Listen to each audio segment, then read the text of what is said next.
Question 21 says a solid begins to melt when A. Constituent particles acquire a greater kinetic energy. B. Energy of vibration of particles of the solid is less than the intermolecular forces. C. Constituent particles acquire energy above the average kinetic energy. And D. Energy of vibration of particles of the solid equals the intermolecular forces. So what do we have? So basically, we are trying to understand what happened during the process of melting.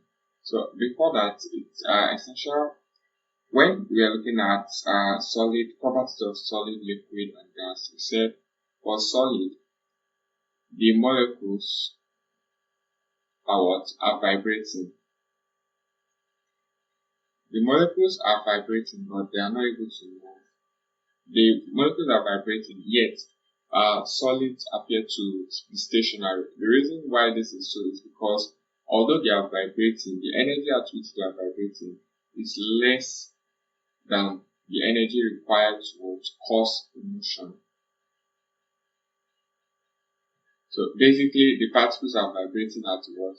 The lower energy. So what then happens if the energy of these molecules are increased? Think of whenever you melt, say ice to solid, and you do that by increasing the temperature or by adding heat. Heat is a form of energy.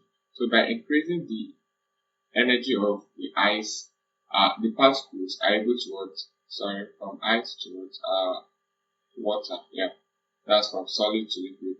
So by adding more energy to the ice particles, you are able to cause the particles of the ice to have enough energy to begin to cause a motion. So that's exactly what happens whenever a solid begins to melt. So which of these options satisfy the explanation we just gave? So constituent particles acquire a greater kinetic energy. This would have passed, but it's not really specific enough because the energy has to be greater than the energy holding it together. So it would have a pass mark, half, but that's not what we're looking for. Energy of vibration of particles of solid is less than the intermolecular forces. This is exactly the scenario here. You can see that the energy of vibration of the molecules is less than that. Basically, it's not enough to break free of the bond holding it together. The bond holding it together is what we call the intermolecular forces. So just like the first one, this is also wrong. Option C, constituent particles acquire energy above the average kinetic energy. This would be the correct option. The keyword here is above. The fact that there is increase in energy above the average kinetic energy is what we are looking for. Remember the explanation here. So the moment the solid particles, the particles of the solid have an energy greater than what they used to have before, you are good to go. And that's exactly what happens whenever the solid moves. D, energy of vibration of particles of the solid equals the intermolecular forces. Nothing pretty much happens in this scenario. It's not enough to cause the solid to melt. So you need an energy that is greater than not just equal to. So that makes option C the correct option. So moving on, we'll move on to question 22. Question 22 says the oxidation state of chlorine in HClO4 is A -5, B -1, C +1, and finally option D +7. So what exactly is oxidation state? So before that, we have HClO4.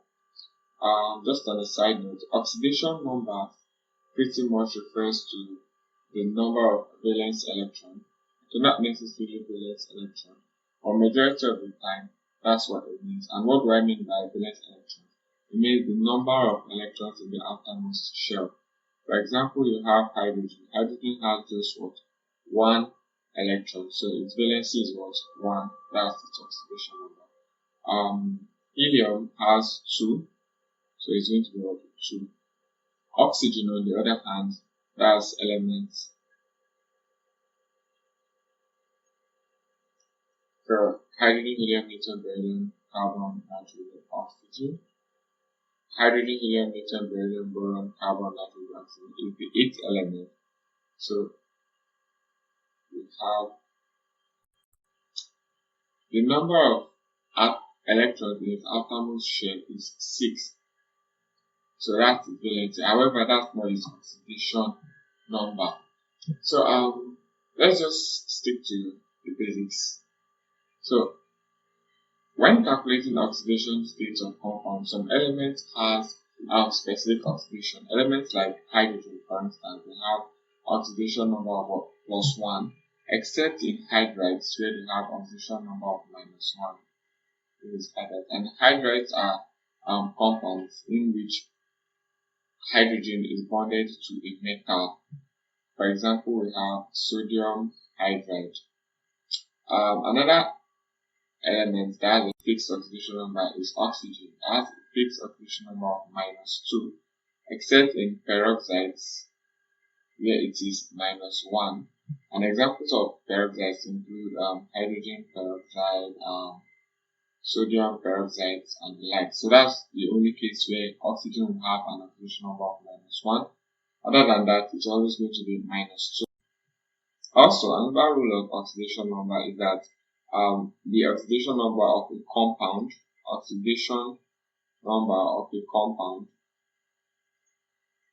is equal to 0. This is because it's expected that the oxidation number of the individual elements should cancel each other. So with that, we can then attend to this question. So hydrogen would be what? +1. So we have +1. Next element is chlorine. That's the unknown, so we can present it with X, plus oxygen is -2. But we have 4 of it, so we have 4 minus 2 equals, since the oxidation number of the compound is equal to 0, we can just put that here. So 1 plus X minus 8 would be 0. X minus 7 equals 0, and X would be equal to 1.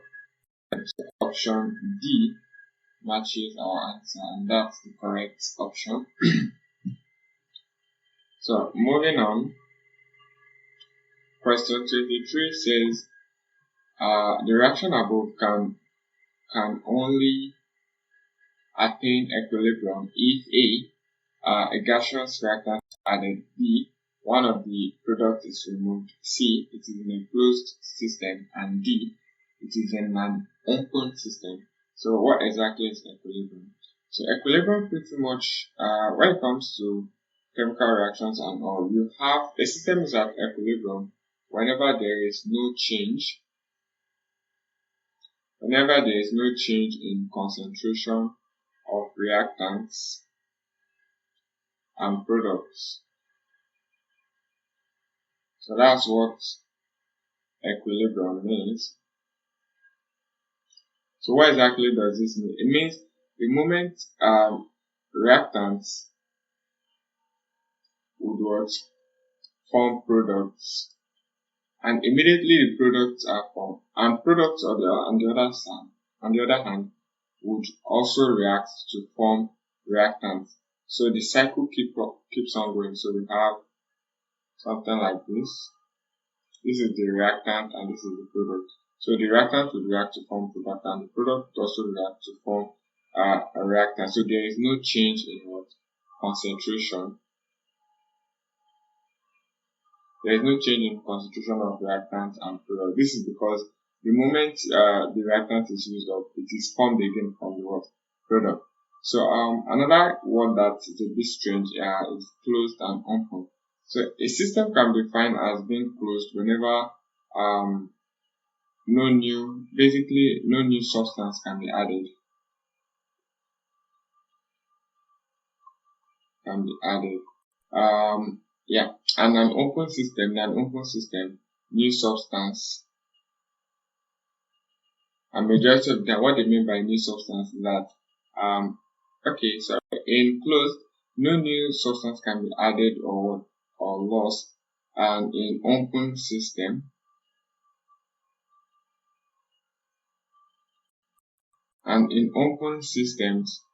new substance can be added and lost. A typical example of an open system now is boiling water. This is our heat. So the moment you are boiling the water, the gas molecules the liquid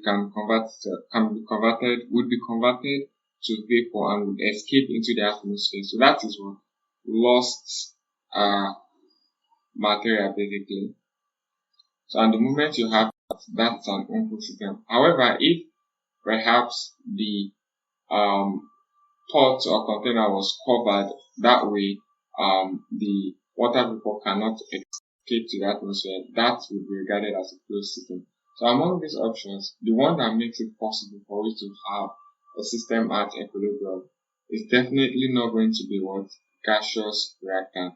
This is because the key definition of equilibrium is that there should be no change in what? Concentration. So adding reactants would increase the what? Concentration of, adding a gaseous reactant would increase the concentration of the reactant, and that would invalidate it. So out, one of the products is removed. This would mean that there will be decrease in concentration of the product, so this will be out. It's a closed system. This means the reactants and products are free to continue reacting with each other without any loss, and that's actually the correct answer. It's not open system now because remember the boiling water example. If the water vapor were to escape, that would mean there would be decrease in the concentration of the product. So that means option C is the correct answer. So moving on, we'll move to question 24. Nuclear fission involves the splitting of heavy elements into two nuclei of A, nearly equal masses with the release of energy and radiation, B, equal masses with the release of energy, C, equal masses with the release of energy and radiation, and D, unequal masses without any release of energy. So first things first, the moment you hear nuclear, what should come to your mind now should be radioactivity, or in this case now radiation, and energy. Those are the two keywords that should come to mind. So just with this, we can eliminate option D and option B. This is because option D says without any release of energy, and we know that nuclear involves what? Radioactivity and what? Energy. Also, it's not option B now because it's just what? Energy. The radiation is missing. So now we have option A and option C. So the difference between both options are that that's option A is nearly equal and option C is what? Equal. So in fission pretty much means splitting. It means splitting. And what we have here now is whenever there is a split, you don't get equal masses. Rather, you get nearly equal masses. So that makes option A the correct option. So moving on, we move to question 25. So question 25 says the most common ores of iron include A, hematite, B, malachite and limonite. Hematite, malachite and limonite. B, chalcocite, calamite and boehmite. C, magnetite, hematite and limonite. Then option D, malachite, chalcocite and boehmite. So that's quite a lot. So what we're going to do is pretty much list out each of the ores and their constituents. Yeah. So first things first, let's go with magnetite, limonite,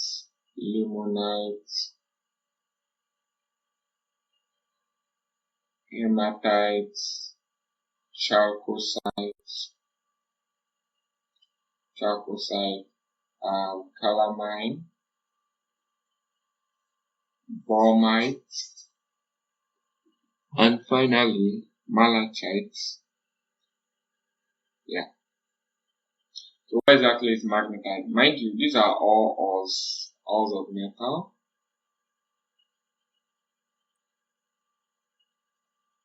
These are all ores of metal. So magnetite is Fe3O4.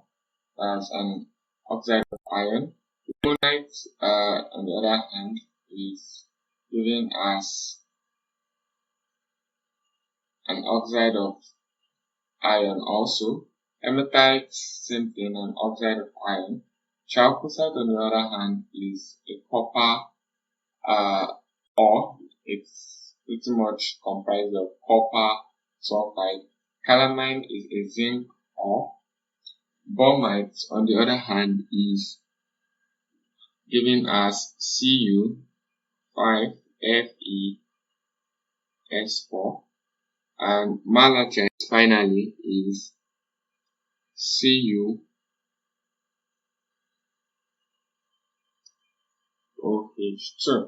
So based on the chemical composition of these ores, it becomes easy to eliminate the options. So let's start with option D, malachite. Okay, let's go with that. Malachite. So remember the keyword now is what? Iron, and iron is what? Fe. So malachite does not happen to have iron, so out. So automatically there's no need to go through the rest. Option D is already out. Option C, we have magnetite. What's magnetite? Okay, magnetite happens to be an ore of iron. We have hematite. Hematite also happens to be an ore. And limonite, that was fast. It also happens to be an ore of iron. So let's go through the rest options. Option B, chalcocite. There is no iron here, so out. Calamite is a zinc ore, so out. So automatically that cancels this. Option A, we have hematite. Hematite would have counted, but the only issue is malachite, because malachite happens to be a copper ore, so out. So that makes option C the correct option.